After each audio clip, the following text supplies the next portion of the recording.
Hey, it's Tammy Time. Welcome to the show, where the fun's always prime. I'm your host, Tammy Hernandez, and I'm here to bring the heat, with conversations that sparkle and energy that can't be beat. From lifestyle to entertainment and everything in between, we'll dive into topics that matter and make your day supreme. So grab a cup of coffee, get comfy, and let's get started. It's Tammy Time, and we're gonna have a blast every single part. Hi again, and welcome to Tammy Time. And I have my co-host Gizmo. For you all who don't know me, he's my little Yorkie who comes everywhere, loves to party. And then I have my good friend Jakub here, who's going to tell us about his businesses and the benefits of them. Hi, I'm Jakub Cavallo, one of the investors of Lucy Nicotine. And Tammy, I didn't know you were British. I just heard your intro. Nobody told me. What is this accent that you're putting on? Isn't it cute? Yeah. Go to the normal one. Be British, mate. British. I'm not good at accents. We can work on them later. Yes, we can practice. I could take the non-offensive ones, yeah. Yeah. I could do different Latin people. Latin people? Like yeah. Jafar? Can you do Jafar? No, but depending on which dialect, because like you've got the Miami Cubans who Latin people. I thought you said Aladdin people. I misheard. My apologies. Oh, Aladdin. Oh, okay. Yeah, no, I don't have any flying carpets to try. There's one here. We'll see if it gets us out of here later. Yeah, we need a magic person for that one. Well, thank you for bringing me on your program. Been a big fan of you for a long time in the real estate space. I also love investing in property, specifically Wellington. Yes. Big fan of the equestrian community. My family's been building barns in Wellington for a long time. We actually just bought another one in Homeland right next to, I don't want to dox him, but Bruce Springsteen, he's out there in Wellington. Everyone's moving to Ocala and equestrian communities lately to get away from, the hustle and bustle of cities. Huh. Do you find that to be a trend? I find there's multiple trends. You've got the people coming to Florida who are building on random stuff they shouldn't be, and demoing and getting rid of our Lion Country Safari. Their campground's now gone. Who bought that? Ross, Peter Thiel? Who was that? I don't know, but that's where they just paused building a not AI. What are those things called? Where the things for all the when you ask a question. Survey. No, the questions for the computer, Grok and all that stuff. Queries? No, they're the prompts. Nope. We're gonna get there. They are you ask AI the computery things. Yes. The question, and then they give you the answer and make stuff up. Each time you do that, that's a bottle of water. Oh yes. From some of the data centers. Data center. The propaganda I've seen from it is it's apparently a closed system. So they used a closed loop system of water in order to power those data centers. And there's a water cycle. Water doesn't just disappear. Energy can't be created or destroyed. The water that they use evaporates, then goes back down, and they're able to recycle it. But from what I've seen, they are closed systems, so we're not just wasting water. And I don't mean I don't own a data center personally. But the one that they built, the Google one that they built in Georgia, it was in this town, and now the town's water pressure is so low from what the big monstrosity built. That is definitely a consequence of that. If they're putting it, say, next to the wetlands, and when the Everglades was dry this year, the fish, everything didn't have where it needed to, and now you're putting these data centers on top of all the housing that they're building. They're not accommodating for the water shortage that we'll eventually have. In Florida, our FWC is just really bad at mitigating that. So if that does come to Florida, FWC will surely sell out and sell all of that land, Well, they already especially have. in They've the built Everglades. a There you few. go. They've You heard it already here. built some up around Orlando. So yeah. So that's all. It's just interesting when you realize that. Yeah, our FWC does not. Well, they're all- in my opinion, they're not. The commission? No, it's because they're all contractors. None of them are conservative. None of them are conservationists.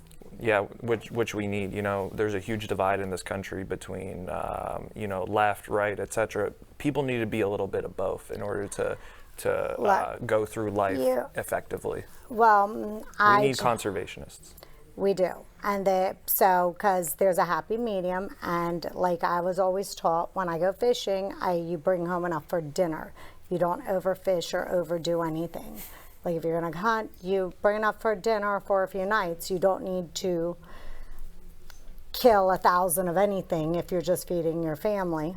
Yeah. So that's all. FWC's funny like that. They'll send somebody to jail for 5 years for catching a few undersized fish, but then they'll allow contractors to build land in estuaries and, you know, stuff that's otherwise protected. Or they've been moving, relocating the gopher turtles and stuff, and then they really don't breed or work. Once they're moved, their habitat's gone. And like the highway they just built, and we have the Florida panther. They've hit a few. And the highway that they're building, that's over by Tampa, St. Pete, there, because all the lands there that were farm or not, they've built a big highway in between. So that's they're building a big road, and the people are speeding and killing Florida panthers. Yeah, they don't care about the consequences of their actions. They don't care what's going to happen 10, 20, 25 years from now. You know, that's just how science is moving, whether it's with vaccines, nicotine, big tobacco, conservation, estuaries, etc. Yeah, well, like tobacco was around for a long time, like hundreds of years, thousands of years, and was millions, fine. yeah. And only became an issue when people decided to play with it, adding chemicals to things, like our food. Yeah, no, it's a very interesting drug, and you know, I'm here to promote the pharmaceutical uses of Right. nicotine, not tobacco. But you know, we have receptors in our brain, the nicotinamide acetylcholine receptors. We have receptors for cannabinol, etc. So all these plants that are, you know, on Earth, we were made to use them. Right. Nicotine is supposed to be used by people. It's been used, you know, spiritually and medicinally by native peoples for thousands of years. Right. Same as cannabis has. So I feel like people should, while, you know, treating it with a grain of salt, they should treat it like a medicinal product, not something that you just use willy-nilly whenever you want to look cool. Yeah, and there's different grades of it, and most people don't understand there's different grades of everything. Absolutely. Yeah. So, can you explain it to us since it's your forte? Yeah, absolutely. So a lot of people believe that when people discuss the health benefits of nicotine, they immediately relate it to tobacco. Like Right. obviously it's in tobacco. That's kind of like one of the only ways that you can really get nicotine. And most of the studies that have been conducted all over Earth have been related to tobacco use and the consequences and benefits of tobacco use and nicotine. They're always put together. They all the studies have them lumped together, but very few studies separate it. And also there's studies that specifically just have nicotine that is synthesized in a laboratory, not like just something that you like extract willy-nilly from the tobacco plant. So, I mean, there's lots of benefits. You named a few. Right. But the other thing they don't discuss the difference or take into consideration. There's the difference between the tobacco, then there's the difference between the cigarettes that they sell, that the chemicals in the filters and the paper are what caused a lot of health issues. Especially the temperature at which you burn something. I mean, cigars, because you don't inhale them, aren't just healthier because you don't inhale them, but also the temperature at which they burn. It's able to burn off different plant phenols and carcinogens, and then what you intake into your body is just more of that nicotine that goes to the nicotinamide receptor, and Right. that's where you get benefits. So you see very few people getting, cigar smokers getting Right. cardiovascular and lung diseases, but you see the people that smoke cigarettes, 1, 2, 3 packs a day, they are getting those cancers. They do have tumors metastasizing. Right. Yeah, so there is definitely a safe way to do anything. Everything in moderation. Absolutely. So I have a giant Lucy breaker here. There's like 200 pouches. If you were to take all of these in one sitting, you're going to have some health complications. Well, So you should definitely only do things in moderation. And nicotine in large doses is dangerous, just like everything else. No, Yeah. I would say so. I mean, I know that I was reading an article, and it was a doctor actually who I stumbled across, where he sits there and before he gets on an airplane or travels, he puts on a nicotine patch because it keeps you from getting sick. I get extremely sick on boats. I fish. I just won a fishing tournament. So I just caught the biggest wahoo in a fishing tournament in the Sailfish Challenge a few days ago in Palm Beach. And I get wasn't invited? extremely sick. I'm sorry. We needed to make sure that everybody on there was vetted. I didn't know that you were an expert fisherman, but there's one in Pompano Beach coming up, a tournament. Fisherwoman. A fisherwoman. I'm so sorry. I misgendered you. Yeah, because I'm a girl who can fish. I believe. Do you think that like it ever just gets in the way, like the reeling and stuff like that? Do you ever No. have complications? I No. don't have complications. I can do, but I tend to do it under when I'm doing it with my belt. I've always wondered. It's a complication when I golf with women, like how they're able to swing their arms and stuff like that to like get full impact on the ball. Yeah. So I was wondering if it translated to fishing. Yeah, no, I can fish with them. But I get vehemently seasick, Really, extremely seasick. I don't. I So- can sleep.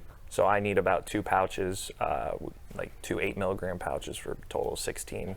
Oh, so they help instead of doing the Dramamine stuff or whatever it is. Dramamine does not work. I've never It just tried it makes me sleepy. I'm not, and I went to school to be a biochemist. I'm not 100% sure how Dramamine works, but from what I feel like it makes you kind of dizzy, and it kind of makes something in your eardrum move around a lot, kind of like you're in So zero you're sort gravity. of drunk? So exactly. So it's actually counteracting the sway of the boat with your own sway in your brain, and then it kind of creates this stability, like a gyroscope in your brain. That's how I feel that it works. I don't know if that's actually how it works, but when I take a Dramamine and I'm not on a boat, I'm dizzy. I haven't taken one, so I wouldn't know, but I just know that if you don't feel good on the water, you're not supposed to be in the cabin, you're supposed to be on the deck, and you look for the shoreline. Because if you focus on the shoreline, then you're not sick. It's when you're still focusing on the waves and stuff. So if you can see the shore, an island, focus, or even a buoy, a marker, look at those things. Not the water, and don't go inside because you'll be sick and puking. In a tournament, it's difficult because you're looking at everything. Or if you're in the tuna tower, you're very high up and you're looking at the horizon. You're looking at your phone. You're looking at the fish. You're looking at the fishermen, etc. So it's especially if you're difficult. driving the boat. Would you like to go with me to the competition in Pompano? It's for $800,000. Okay. So we could win $800,000, Tammy. Okay. But I need you to be on your A game. My A game for fishing? Yeah, we need to catch at least 15 sailfish or the biggest kingfish. Oh, I in the hate tournament. kingfish. They smell bad and they taste like crap. You eat them raw? Like No, like I you don't sashimi eat- them? Kingfish? I'm just wondering what you do with them. No, you. I smoke them. Yeah, you smoke them, or my uncle makes them into a stew. But they stew? are horrible. Yeah, he does a recipe for it. But they are horrible. They smell. They're a very oily fish. You have a Latino family member, so they Yes. do like stews and paellas. Yes. Ah, that makes sense. Yes, but I refuse. The only time I've eaten it is when my Uncle Paulie's made it, and he makes it, and I will eat it. You have an Uncle Paulie? Yes. Like a Paulie Walnuts? No, That's cool. Paulie. But yeah, he's good. He can cook, and he's all about clean eating. Like he'll poach his fish. So, but he will make it, and I will eat his kingfish, and that's it. Other than that, I do not. It's not one of my favorite fish. I can't stand it. Yeah, but it wins money in the tournament. So you catch a 50-pound one, you're going home with a few $100,000. Yeah, you want to know how the fishermen catch them in Key West? They would have a pilot go out on the plane and see where the school of fish was. Makes sense. And then tell them, and then they go and they catch them with the nets. We have drones now, so Yeah, it saves a lot of gas. I would say so. That makes sense. Yeah. But this was the pilot who would go and find where they will work, because you would catch thousands of pounds, like 20,000 pounds that day. Yeah, it's 'Cause actually they go in big schools. back to the conversation about conservation. This year, only 400 sailfish were caught in those 2 days with 68 boats fishing. Oh, cool. Last year was 1,500. So, sailfish is a catch and release fish. We're seeing a lot of changes in the ecology, Okay. fishermen mostly, and that's who you should listen to when you want to talk about like the environment or health, the Well- people, not the scientists, not No. politicians, etc. The people who are out there on the ocean every single day, people that Right. are on the street. That's who you should take. Well, like we information get the from. red tide anytime they release the stuff from Okeechobee. And my grandfather said it when I was a kid. He said that when they open up where they closed off the St. Lucie River, and they closed that and made that for the farmers, for them to have the free irrigation and for the runoff, that's why we have the silk in parts of, and when I say that, that's when you in the Florida Bay, when you go and you stand and sometimes you sink and it's all mucky. That's from not proper drainage or cleanage of the water when it would come out, because it used to flow a different way and it would flush it out. And the original, before they started, like the Everglades, most people, just pave, just do this, that, and it doesn't hurt it. Do you know what the Everglades works as? It's a filtration system for our fresh water. Absolutely. And it cleans it. Most people don't know that, or that the mangroves, some people demo them when they shouldn't and wonder why they lose half of their yard. But that protects you from storm surges. It also filters the water and helps to clean. But people don't know that. They just, we'll get the fine. They rip them out and get the fine. Exactly. So most of the problem with Okeechobee is kind of on the sugar cane factories and the Yes. sugar refineries that are doing that dumping, and they are paying annuities, billion dollar lawsuits, but they have the money. Big sugar is $1 trillion business. Well, they just won the lawsuit against the Mexican sugar farmers. That was going on for like over 10 years, where didn't the know. U.S. sugar farmers were suing the Mexican sugar farms because the Mexican ones would produce it for less money. So yeah, most people didn't know that the U.S. sugar farmers were suing the Mexican ones. Yeah, it's a shame. But yeah, but Mexico, they don't have the same seeds and the same stuff that we do. They're outlawed them. I forget what they're called. The ones that you don't regenerative, I think is what it's called. The seeds that. Yeah, I'd say in my business, in my field, there has been a lot of positive effects from the involvement of politicians and big pharma and whatnot when they started making nicotine a medicinal product, like with Nicorette back in 2008 Right. and stuff like that. It kind of put the pouches and snus on the map, so that was beneficial for us. But What's a snuff? snus, it's like minced tobacco in a pouch. They do it in It's Sweden. what Lucy is. No, Lucy is just the nicotine. It's just the crystallized nicotine inside of a pouch. And we also have a little flavor ball inside of it. That's our own IP. So we own the intellectual property for putting a tiny little ball inside of a pouch. Nobody else can take So what that from does the us. ball do? It just releases flavor. It's like glycerin. So, okay, so like gum.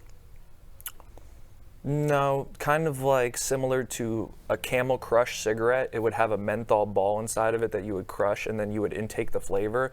So we just have the actual fruit extracted terpenes inside of a ball, and then when you pop it, the flavor is released. So you're not flavoring the nicotine, the ball is the flavor. It's separated. It's deconstructed, like a Okay. deconstructed salad. Okay. Well, Yeah. I haven't tried any like real smoking cigarettes. I tried them twice in my life and sucked at it. So far, Zyn and Nicorette are the only FDA-approved smoking cessation drugs that are on the market. We would love to, talk to Robert F. Kennedy and make us FDA approved, but it doesn't really matter. Flavored nicotine, flavored tobacco products, and we are categorized as a tobacco product for some reason, they're actually all illegal. Like, this is contraband in California. Joe Rogan said it on his podcast. He loves Lucy, by the way. Joe Rogan is a huge proponent of Lucy and a bunch of the other podcast hosts, but flavored tobacco or nicotine products are like illegal. How are they illegal in California when they give you random other stuff? They just can't arrest every single person in every single gas station that sells it, and they all have flavored vapes. They all have flavored nicotine. But they have, but weed's legal. You just follow the money. Okay. The reason they don't arrest the people is because of the money. Okay. So they're just trying to show face and show good faith and remove, like Juul. Back in the day, Juul had a huge class action lawsuit because they had flavored pods. They had flavored smoking pods. You know Juul, like the vaping device? No. You've never seen one of them? No. So all the kids back in the day loved Juul. You would buy a mango pod or a mint pod and you would smoke it.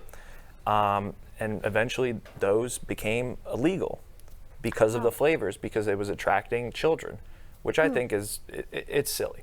Every country on earth other than the United States, people drink when they're 16, they smoke, they go to war, they're conscripted, and they have perfect societies. Sweden, where the use of this is the highest, is one of the top 5 happiest countries, one of the highest GDPs in the world. They drink when they're 16.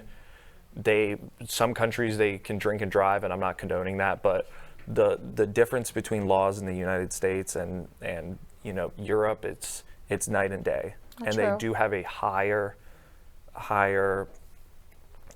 happiness score, higher happiness index. In the United States, everything is essentially done for profit, Yeah, but a lot of people in the U.S., a lot of people are very entitled on their belief system, and it's always keeping up with the Joneses instead of just doing what makes you happy. You're more Absolutely. concerned about what other people are doing and keeping up with them. Yeah. Me personally, this is just like a offhand tangent opinion, but like I think more things should be decriminalized in the United States instead of like sending someone to jail if they're like addicted to opioids or something like that. You should obviously give them state-funded health care and rehabilitation, which we could easily afford if we didn't export all of our tax money to different countries and stuff like that. Easily we could get every single person off the street in the United States if we didn't send money to different countries. Right. True. I mean, I think, but one of the but our insurance and everything in the U.S., it's all for profit, so it's not the same. Yeah. What do you think about the Luigi Mangione situation? Since we're discussing healthcare, what do you think his legacy is going to be? I have no clue to what anybody's legacy is going to be this day and age, because one minute everything's one way, then the next it's somewhere else, and then the people who make the mistakes, they don't apologize, but you were crucified for saying your opinion, and even when you were right, when do you hear anybody say, oh, I'm sorry? Because if I'm wrong, I'll tell you, hey, I messed up, I'm so sorry. But when do you see anybody? We rarely, get an apology. Like with COVID, we've yet to get apologies from Fauci, from Pfizer, and those companies. And they were, I believe, in New York. I remember they were giving out hamburgers. Yes. If you got a the jab. vaccine, yeah. Jab. Don't say that. Last time we said that, I got in trouble on the live. My apologies. Yeah, but it's interesting but because they don't apologize. yeah, like SARS-CoV-2, SARS-CoV-19, affects epithelial tissue, mostly in the heart. Not a lung disease. It's a Right. cardiovascular disease. They're all obviously connected, but it affects the heart negatively. You actually saw cigarette smokers die less. Right, they did better. They did a 'cause- lot better. They did a lot better. Now, the studies aren't conclusive as to why. Obviously, as a nicotine guy, I'm going to say, well, it was because of the nicotine, or maybe they had, stronger tissues in their lungs to prevent from the Right. epithelial tissue being affected by the spike proteins, grabbing onto those ACE inhibitors, the angiotensin and whatnot. I don't know. I'm a biochemist, but I'm not like a doctor of biochemistry, Yes. so I can't give a conclusive opinion, but I could give you, my suggested opinion on that. Right. No, that makes sense. I would say that would make sense. I just don't understand why nobody issued apologies Absolutely. in regards to any of it. Yeah. Oh, can you tell everybody once again how to find you? Where can anybody find you for wanting the products? Yeah, you can. So Lucy Nicotine is available at 7-Eleven, every single Wawa in the United States, Love's, ABC Liquor, Total Wine, etc. Most gas stations are independent, so they have their own supply, like Chevron and Shell. You can buy it on the website, lucy.co, or at Lucy Nicotine on social media. And thank you again for tuning into Tammy Time. Have a wonderful evening. Share, like, follow. As we wrap up today's show, I want to thank each and every one of you for being part of the Tammy Time community. I'm so grateful for the conversations we've had and the stories we've shared. Remember, you are strong, capable, and deserving of love and respect.